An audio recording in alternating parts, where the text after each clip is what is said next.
रहीम नाज़रीन अस्सलाम वालेकुम, मैं हूं इमरान वसीम। नाज़रीन, फील्ड मार्शल आसिम मुनीर की अनथक कोशिशों से जो अमेरिका और ईरान के माबैन पीस एग्रीमेंट हुआ है, इस माहदे के बाद फील्ड मार्शल आसिम मुनीर का नया प्लान क्या है और उस नए प्लान ने, नए मिशन ने पाकिस्तान और दुनिया भर में क्यों और कैसे खलबली मचाई है, इस ख़बर से अपने प्रोग्राम का आगाज़ करेंगे। और इस बड़ी ख़बर की तफसीलात आप देखने वालों की खिदमत में पेश करने के बाद हमारे ब्लॉग की जो दीगर अहम ख़बरें हैं, जॉइंट एक्शन कमेटी को तारीख़ का ज़ोरदार झटका, पाकिस्तान तहरीक इंसाफ की उम्मीद की जो आखिरी किरण थी वो भी दम तोड़ गई, और पीपल्स पार्टी की नई चाल। फिर इन ख़बरों की तफसीलात भी आगे चल के आप देखने वालों की खिदमत में पेश करेंगे। लेकिन प्रोग्राम का आगाज़ करने से पहले आपसे दरख्वास्त के चैनल को सब्सक्राइब कर लें, बेल आइकॉन का बटन प्रेस करें, वीडियो पसंद आए तो इसे लाइक और शेयर ज़रूर कीजिएगा। तो पहली खबर, फील्ड मार्शल आसिम मुनीर का नया मिशन क्या है जिसने खलबली मचा दी है।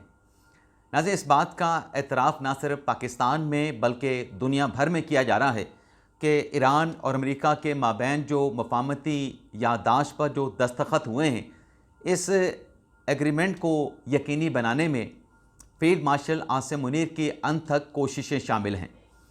अब इस एग्रीमेंट पे ईरानी सदर के, अमेरिकन सदर के और वज़ीर आज़म शहबाज शरीफ के बतौर सालिस सिग्नेचर होने के बाद अमली तौर पे ये जो मुआहदा है वो नाफुज़ल अमल हो चुका है। और इस मुआहदे की इन्फोर्समेंट के बाद जो अच्छी ख़बरें सामने आई हैं, जो कि पाकिस्तान के लिए भी हैं, दुनिया के लिए भी हैं, उसमें पहली जो बड़ी डेवलपमेंट हुई है, जिसे ये करार दिया जा रहा है कि इससे ख़ित्ते में जो कशीदगी है उस कशीदगी का ख़ात्मा होगा। बल्कि इस अमेरिकन कदम को, स्टेप को ख़ित्ते में कशीदगी के ख़ात्मे की जानिब एक बड़ा कदम करार दिया जा रहा है। अब वो स्टेप क्या है?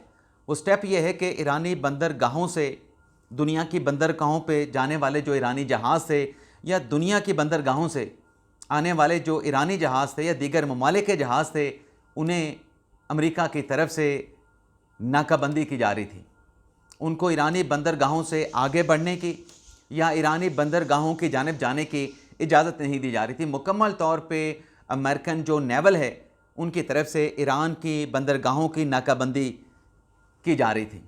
लेकिन इस मुआहदे पे दस्तखत होने के बाद अमेरिका ने फौरी तौर पे इस नाकाबंदी को ख़त्म कर दिया है।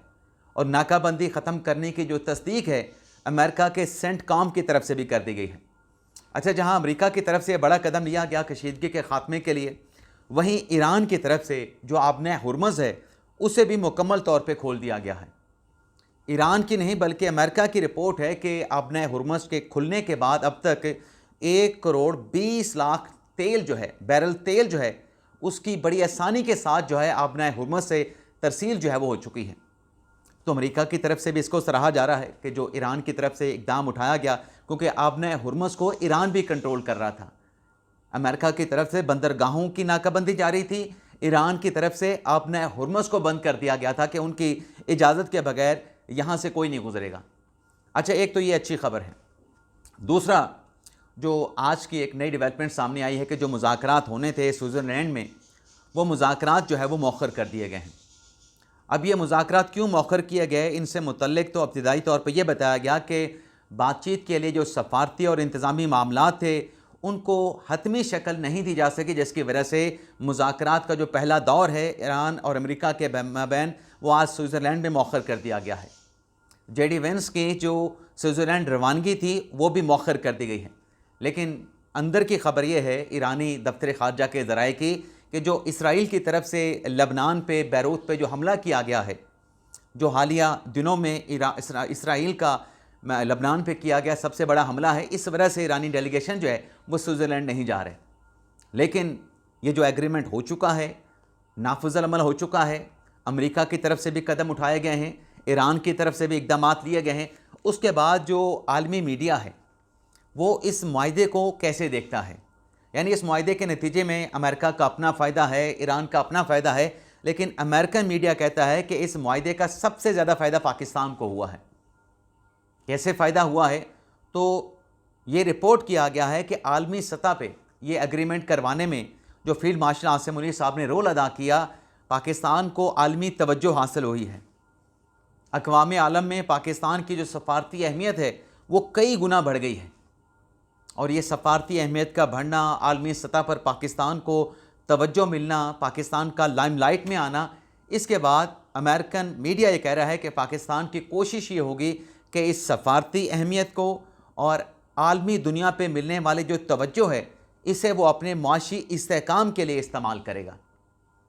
और हमारे फील्ड मार्शल आसिम मुनीर साहब की तरफ से भी यही कहा गया था जब उन्होंने जिम्मेदारियाँ संभाली थी कि मकसद ये है मौजूदा निज़ाम का, जिसमें एक मुंतखब हुकूमत है, जिसमें वज़ीर आज़म शहबाज शरीफ हैं और एस्टैब्लिशमेंट के साथ एक अच्छी हम आहंगी है, एक कोऑर्डिनेशन है, जिसे हाइब्रिड निज़ाम का नाम दिया गया है। तो अगला जो मिशन है मौजूदा निज़ाम का वो यही है कि पाकिस्तान की जो मईशत है उसे अपने पाँव पे खड़ा किया जाए, और उस मईशत को अपने पाँव पे खड़ा करने के लिए इस एग्रीमेंट के नतीजे में, ईरान अमेरिका मुआहदे के नतीजे में जो पाकिस्तान को अहमियत मिली है, जो पाकिस्तान के कद काठ में इजाफा हुआ है, जो पाकिस्तान की इज़्ज़त बढ़ी है, इसी को इस्तेमाल करके पाकिस्तान अपनी मईशत को बेहतर बनाने के हवाले से आइंदा आने वाले दिनों में कई फ़ैसले लेगा, कई इक़दामात उठाए जाएंगे।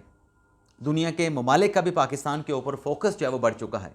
अल्टीमेटली इसका फ़ायदा पाकिस्तान के आवाम को भी होगा, पाकिस्तान की मईशत को भी होगा। देखें, आज वज़ीर आज़म शहबाज शरीफ साहब ने जो कौमी असम्बली में ख़िताब किया है उसमें ये कहा गया कि इस मुआहदे के नतीजे में आज हुकूमत जो है वो पेट्रोलियम मसनूआत की कीमतों में अच्छा खासा जो है आवाम को रिलीफ देने जा रही है, और ये हफ्तावार रिलीफ आवाम को देने का जो सिलसिला है वो जारी रहेगा। तो अल्लाह करे मज़ीद अच्छी ख़बरें पाकिस्तान को सुनने को मिलें। लेकिन सोहेल अफरीदी साहब, उनकी उम्मीद की आखिरी किरण कैसे ख़त्म हुई है? पहले तो नाजरीन, जब इमरान खान साहब ने गंडापुर साहब को हटा के सोहेल अफरीदी को वज़ीर आला बनाने का फ़ैसला किया तो अफरीदी साहब ने कहा था कि वो इमरान खान साहब की रिहाई के लिए जो कोशिशें करेंगे उससे इमरान खान की रिहाई को वो मुमकिन बनाएंगे। लेकिन कुछ ऐसे इदाद शुमार हैं, कुछ ऐसे ऐलानात हैं जो जनाब सोहेल अफरीदी साहब ने तो किए, लेकिन वो उनको अमली जामा नहीं पहना सकें। वो इक़दामात, वो ऐलानात, सोहेल अफरीदी साहब के फ़ैसले क्या हैं, पहले तो उनकी डिटेल आपके साथ शेयर कर लें। एक तो नाज़रीन, जब वज़ीर आला बने उनकी तरफ से कहा गया कि वो अपनी काबीना तश्कील तब तक नहीं देंगे जब इमरान खान से मुलाकात करवाई जाएगी। खान साहब से मुलाकात कराएं तो सूबाई काबीना मैं बनाऊंगा। खान साहब के साथ मुलाकात नहीं हुई, लेकिन अल्टीमेटली सोहेल अफरीदी ने अपनी काबीना तश्कील दी और यह कहा गया कि हम छोटी काबीना बना रहे हैं, हुकूमती अमूर को चलाने के लिए काबीना में तोसी नहीं की जाएगी। लेकिन बाद में हमने देखा कि मुख्तसर काबीना को तोसी भी दी गई। इमरान खान की रिहाई के लिए रिहाई फ़ोर्स तश्कील देने का फ़ैसला किया, ऐलान किया गया। वो कहाँ गई रिहाई फ़ोर्स? उसकी तश्कील कहाँ पे गई? इमरान खान की रिहाई के लिए सोहेल अफरीदी साहब ने स्ट्रीट मूवमेंट चलाई, उसका क्या अल्टीमेटली नतीजा निकला? क्या मुलाकात हो पाई सोहेल अफरीदी की इमरान खान के साथ? रिहाई तो दूर की बात है, कोई मुलाकात नहीं हुई। फिर सोहेल अफरीदी साहब ने कहा कि सूबे से जो फ़ौज है उसका इनखला होना चाहिए, सूबे में जो मिलिट्री ऑपरेशंस हैं उनका ख़ात्मा होना चाहिए। क्या वो सब कुछ ख़त्म हुआ? क्या पुलिस ने वो जो इंटेलिजेंस बेस्ड ऑपरेशन थे या जो दहशतगर्दियों के ख़िलाफ़ जो कार्रवाई थी, क्या पुलिस ने वो महाज संभाला? और फिर सोहेल अफरीदी ने कहा कि जो सनम जावेद को पेशावर से गिरफ़्तार किया गया है, इस गिरफ़्तारी के मामले पर उन्होंने एक्शन लेने का कहा। क्या एक्शन लिया गया? किसके ख़िलाफ़ एक्शन लिया गया? जो रिपोर्ट पुलिस की तरफ से पेश की गई उस रिपोर्ट का क्या बना? सोहेल अफरीदी साहब ने कहा कि बजट पेश नहीं करेंगे। अल्टीमेटली आज जो खैबर पख्तूनख्वा का बजट है वो पेश होने जा रहा है। और इसके साथ साथ सोहेल अफरीदी साहब ने यह भी ऐलान किया था कि वो पार्लियामेंट हाउस के सामने धरना देंगे अगर मुलाकात नहीं करवाई गई। वो धरना, वो एहतजाज जो पार्लियामेंट हाउस के सामने देना था वो कहाँ पे गया? आखिरी उम्मीद सोहेल अफरीदी साहब की ये थी, क्योंकि ये सारे हरबे सोहेल अफरीदी साहब इमरान खान से मुलाकात के लिए इस्तेमाल कर रहे थे। अब आखिरी उनकी उम्मीद की किरण ये थी कि इस्लामाबाद हाई कोर्ट में पटिशन दायर करें और अदालत के ज़रिए इजाज़त हासिल करके इमरान खान से मुलाकात कर सकें। तो इस्लामाबाद हाई कोर्ट में जो समाअत हुई, जैसे खादिम हुसैन सोमरू साहब की अदालत में, जिसमें रजिस्ट्रार इस्लामाबाद हाई कोर्ट ने रिपोर्ट पेश की कि जो मुसम्मल असलम साहब की दरख्वास्त है कि CM की इमरान खान से अदालत जेल में मुलाकात करवाई जाए, इसी तरह के आइडेंटिकल और भी मुकदमात लार्जर बेंच में पेंडिंग पड़े हैं। आप ये दरख्वास्त उसी बेंच में भिजवा दें। अब वहाँ पे जो वकला मौजूद थे उनकी तरफ से अदालत को कहा गया कि ये आइडेंटिकल केसेस नहीं है। एडवोकेट जनरल खैबर पख्तूनख्वा ने आर्गू किया, शाह फैसल साहब ने, कि देखें ये आइडेंटिकल नहीं है, ये एक इंतज़ामी और बजट से मुतल्लिक एक सेंसिटिव इशू है, और बाकी जो मामला जो कि लार्जर बेंच में पड़े हैं वो पॉलिटिकल नेचर के हैं। इमरान खान से बजट के मामले पे मुलाकात करना ये पॉलिटिकल नेचर का केस नहीं है, इंतज़ामी अमूर हैं सूबे के। लेकिन जज साहब ने कहा कि वो इस मामले के ऊपर ऑर्डर पास करेंगे। अब ऑर्डर जज साहब ने, खादिम हुसैन सोमर साहब ने क्या पास किया है कि मामला चीफ जस्टिस सरफराज डोगर साहब को भिजवा दिया है कि इस मामले को देखा जाए और लार्जर बेंच के साथ इसको फिक्स किया जाए। यानी जो बेंच है खादिम हुसैन सोमर वाला, अमली तौर पे वो बेंच ही तहलील हो गया है। अब इस दरख्वास्त की फिक्सेशन का फैसला चीफ जस्टिस सरफराज डोगर साहब करेंगे। तो वो बजट भी आज पेश हो रहा है, मुलाकात का भी कोई इम्कान नहीं, और ये फैसला भी कर लिया है तहरीक इंसाफ ने कि अब 3 माह का नहीं बल्कि पूरे मालियाती साल का बजट हम पेश करेंगे। और इसके साथ साथ नाजरीन, जो अरेस्ट वारंट जारी किए गए थे सोहेल अफरीदी साहब के, जो उनके ऊपर मुकदमा है NCCI का कि इदारों के ख़िलाफ़ गुमराहकुन इल्ज़ामात लगाए गए, बयानात दिए गए, उसमें अदालत ने सोहेल अफरीदी के पेश ना होने पर दोबारा से अरेस्ट वारंट जारी कर दिए हैं। पुलिस को हुक्म दिया है कि गिरफ़्तार करके पेश करें। अच्छा, अब तहरीक इंसाफ अपना ये एक एजेंडा, एक मामला लेके यहाँ पे चल रही है, लेकिन दूसरी तरफ नाज़रीन, अच्छा एक तरफ पाकिस्तान तहरीक इंसाफ की ये अपनी यहाँ पे रिजर्वेशन, एहतजाज, तहरीकें, ऐलानात ये सब चल रहे हैं। दूसरी तरफ जो आज़ाद कश्मीर में जॉइंट एक्शन कमेटी है, जिनकी जानिब से रावला कोर्ट को अपने एहतजाज का मरकज़ बनाया गया है, इस जॉइंट एक्शन कमेटी को तारीख़ में पहली मरतबा बड़े ज़ोरदार धचके का सामना करना पड़ा है। और वो ज़ोरदार झटका ये है कि आज़ाद कश्मीर की हुकूमत की जानिब से कोई 154 ऐसे मतलब जो लीडर भी हैं जॉइंट एक्शन कमेटी के और इनसे वाबस्ता कारकुनान भी हैं।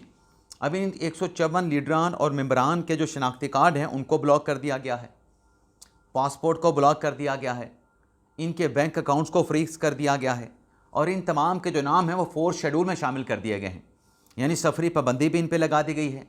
4th शेड्यूल में इनके नाम शामिल करने के बाद कड़ी निगरानी इनकी की जा रही है, और शनाख्ती कार्ड और जो इनके बैंक अकाउंट फ्रीज हुए हैं, ब्लॉक हुए हैं, उसके बाद जो मालियाती लेन देन है उस पर भी रियासत आज़ाद कश्मीर की जानिब से पाबंदी लगा दी गई है। लेकिन एक अच्छी खबर भी आपके साथ यहाँ पे शेयर करेंगे।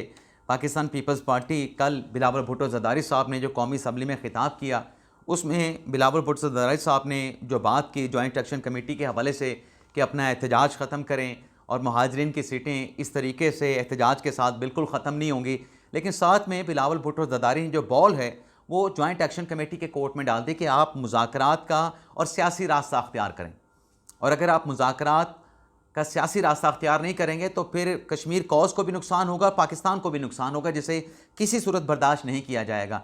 लेकिन बिलावल भुट्टो ज़रदारी, जिन्हें शहबाज शरीफ की तरफ से हुकूमत साजी की ऑफ़र की गई थी, अब ये हुआ है, वैसे तो वज़ीर-ए-आज़म ने कहा कि आप वहाँ पे हुकूमत बनाएं पीपल्स पार्टी को, तो पीपी ने पाकिस्तान तहरीक इंसाफ को भी कहा था कि आप हमारे साथ हुकूमत में शामिल हों। अब तहरीक इंसाफ ने तो फैसला नहीं किया पीपी के साथ हुकूमत में जाने का, लेकिन पीपल्स पार्टी का बाकी सियासी जमातों के साथ इत्तेहाद हो गया है, जिसमें नून लीग के साथ भी किया गया है, आज़ाद अरकान भी पीपी में शामिल हुए हैं, और इस्तेकाम पाकिस्तान पार्टी भी जीपी की हुकूमत में शामिल होगी। और जो नया हुकूमत के हवाले से फार्मूला तय पाया है, जिस पर इत्तफाक़ किया गया है, उस फार्मूले में नून लीग को जो डिप्टी स्पीकर हैं जीपी असम्बली का वो मिलेगा, ओहदा मिलेगा, और गवर्नर का ओहदा भी जो है वो मुसम्मिक नवाज़ के हिस्से में आएगा। तो ये नाज़रीन हमारे आज के दिन का व्लॉग। आपसे इजाज़त चाहते हैं। अल्लाह ताला हम सब का हामी नासर हो, अपनी दुआ में याद रखिएगा। अल्लाह हाफ़िज़।